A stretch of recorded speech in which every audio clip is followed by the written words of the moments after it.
Dhananjay, thank you so much for speaking to us. Let's begin with Rajasthan. And well, I chose this state, to begin with because alternating governments is what Rajasthan has been throwing up. Be it Jan Ki Baat, TV9 poll strat, Times Now, ETG, or the average poll of polls, it is giving BJP the numbers, the required numbers of around 102 to 120, which takes them beyond the halfway mark of roughly 99 or 100. And Congress, this time around, Ashok Gehlot, 70 to 89, failing to make that mark. Do you believe that this alternating trend would continue in Rajasthan, or is it just the nature, or did Ashok Gehlot fail to read the writing on the wall? Rajasthan is particularly interesting this time because if you look at the pre-poll surveys and if you look at what's happening in Rajasthan, uh, this time round for the first time, there was this whole expectation that this three-decade-old trend of alternating governments will be Right. broken, Right. and Ashok Gehlot could actually come back. He's had the unfortunate reputation of being a chief minister who always loses an election. So this time around, at the age of 72, 73, he could have changed this record.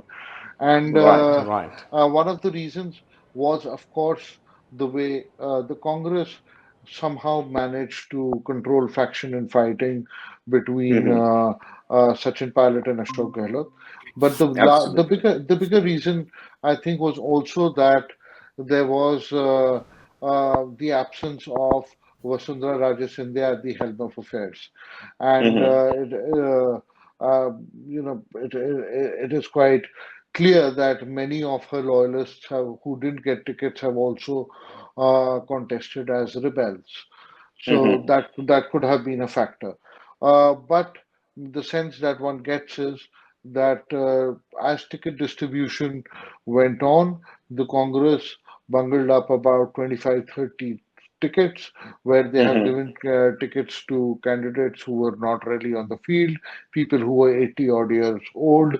One of the candidates apparently was in the ICU when he got a ticket, and he also unfortunately passed away during the Uh-huh. campaign. That's why the election happened only in 199 seats.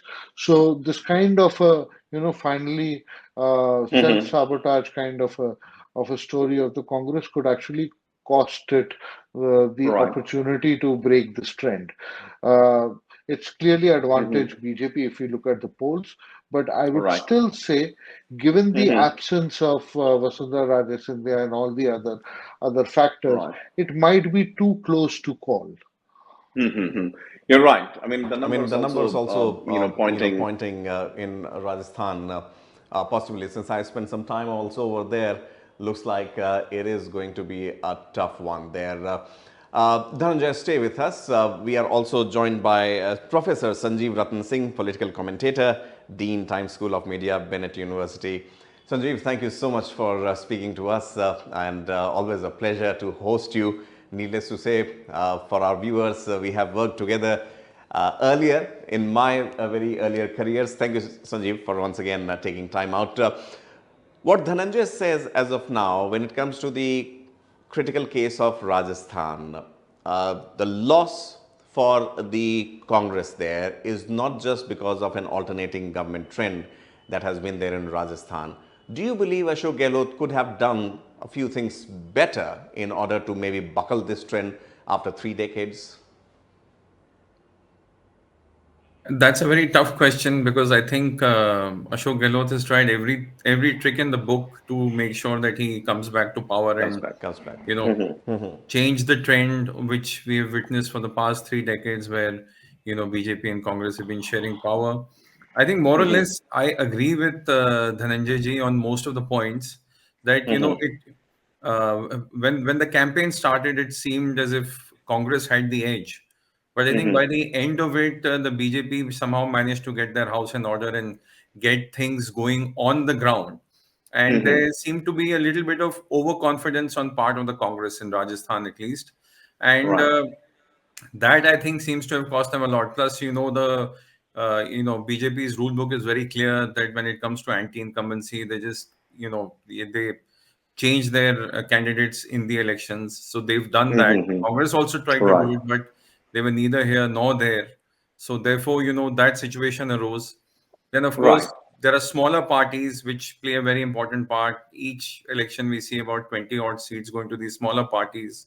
So there seems to be better coordination of BJP with these smaller parties, Right. which seems to be giving BJP the edge as of now. So Mm-hmm. I would say it's a close call, but I think BJP somehow Right. seems to have got their act together right in the end.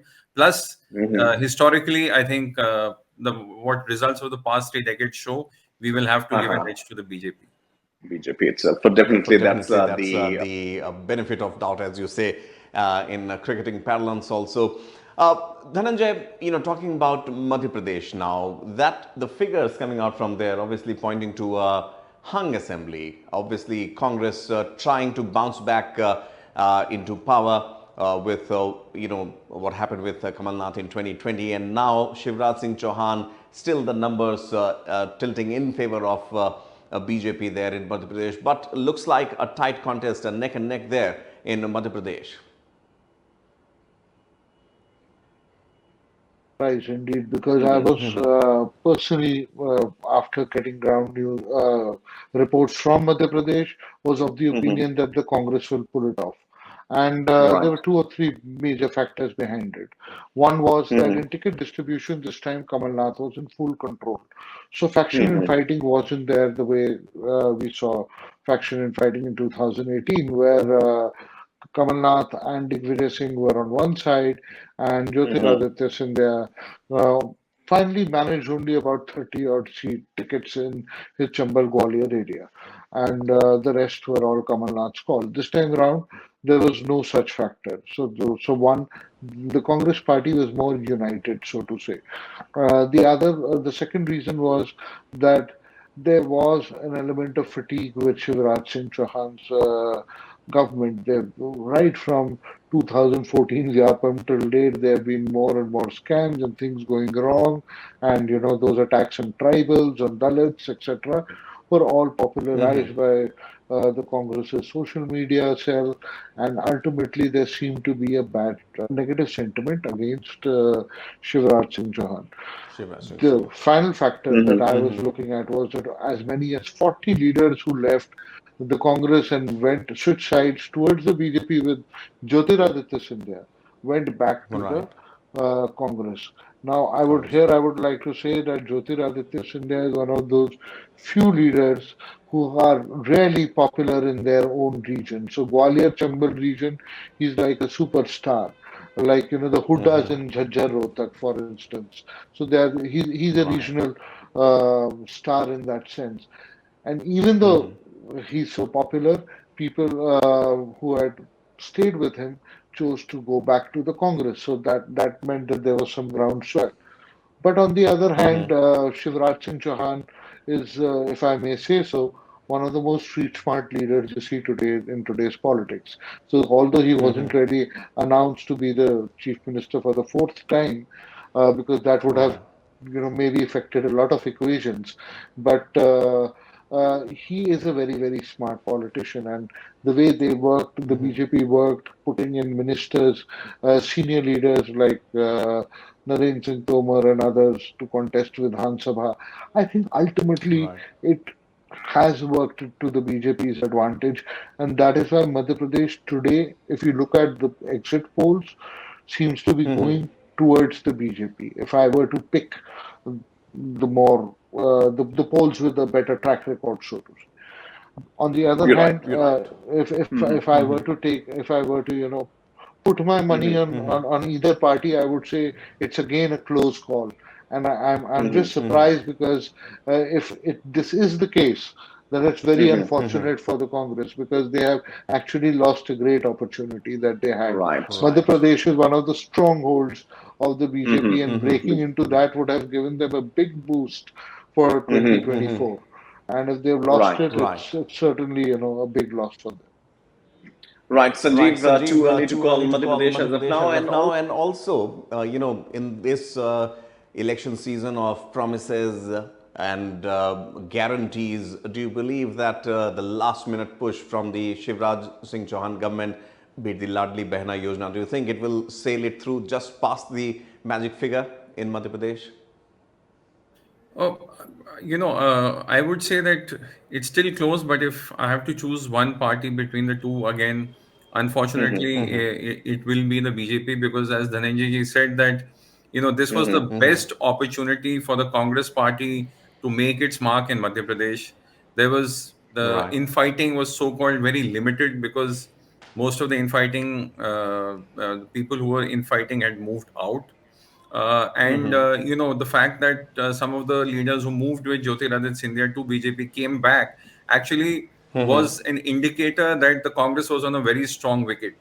We even saw Digvijay Right. Singh carry out, his election campaign on those 66 seats, which where they thought that they were very weak. He actually covered almost 100 of those seats, and like he had done in the Mm-hmm. 2018 election, where he went to do the Narmada Parikrama, there were a lot of Mm-hmm. expectations and hope from the so-called Jai Viru duo of the Congress party. But, as Dhananjay ji has pointed out, that Shivraj Singh Chauhan, is a person who can carry other leaders with him. And I think Right. he showed a lot of accommodation when it came to ticket distribution and the general campaigning that was done. He even lived with the fact that there has been no official chief ministerial candidate of the BJP that's been announced in the campaign. So I think Mm-hmm. there was a sense of purpose in the BJP that we've lost ground. We need to cover. We need to work together as a team, and we need to make sure Mm-hmm. that we have an even keel against the Congress, because remember, they are dealing with people like Digvijay Singh and Kamal Nath in the Congress party. Mm-hmm. If these two actually get a free hand to run Madhya Pradesh, then it could be a major problem for the Right. BJP. But Uh-huh. historically, Uh-huh. we've seen that the BJP has had very strong roots in Madhya Pradesh. Even In now, Madhya if In Pradesh. you Madhya look Pradesh. at the polling percentages, etc., they and Right. actually they Right. do very well in almost 130 odd seats. It's only the 100 seats where they don't do that well. So Mm-hmm. I would Mm-hmm. say that I will still give benefit of doubt to BJP in this close All contest right. in Madhya Right. Pradesh. Obviously, and Obviously, thrown and in thrown is the in is popular. the popularity of Mamaji. I mean, obviously, a tough challenge there for the Congress, at least to make to those last extra miles. One key state, both Dhananjay and Sanjeev, which draws our attention is Telangana. Now, uh, 9 years of rule by BRS since the formation of the state of Telangana in 2014 until now, when Congress appears to be with almost all the pollsters that have been as of now showcasing the numbers, Congress on an average marking it to 57 to 66 in 119 seats of Telangana, BRS slipping down to 40 to 49, BJP very distant 5 to 8 seats on an average. Only Jan Ki Baat has taken them into the two figures there. What worked for Congress as far as the state of Telangana is concerned? I won't say a new playground for Congress, but still, Dhananjay ji, how do you read these numbers for Congress and BRS both? The big takeaway of this election, after the whole possibility of Congress breaking the trend in Rajasthan, the big takeaway from this election is Telangana, because if the Congress has actually managed to be in the fight and too close in the fight, and in fact, if you look at polls, they might well end up forming the government. That is going to be a big boost for the Congress. Now, the BRS, on the other hand, is a party that has come out of a movement. So there were very high expectations, of course, with KCR. Now, certainly things didn't go the way they were expected, 10 years of anti-incumbency, etc. But if you look at it, what has happened is the MIM hasn't really grown the way it was growing in the last 6, 7 years. So it seems to be again restricted to Hyderabad, Nizamabad, kind of urban pockets.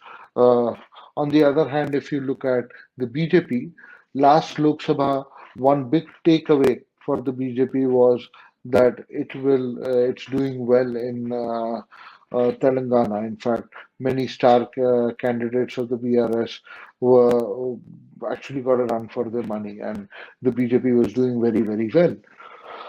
Now, the BJP has also not done well in this election. That's pretty clear.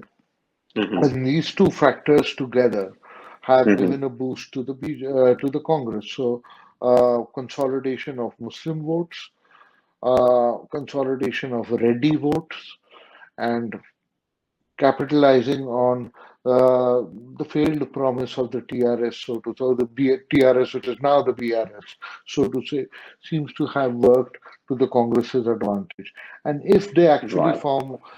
get a majority and form the government, it is going to Mm-hmm. be a big boost for them because then they are in power in two states of South India. Out of the five states, they are Right. in power. They're going to be in power in two states, and then Mm-hmm. of course they are in alliance in Tamil Nadu.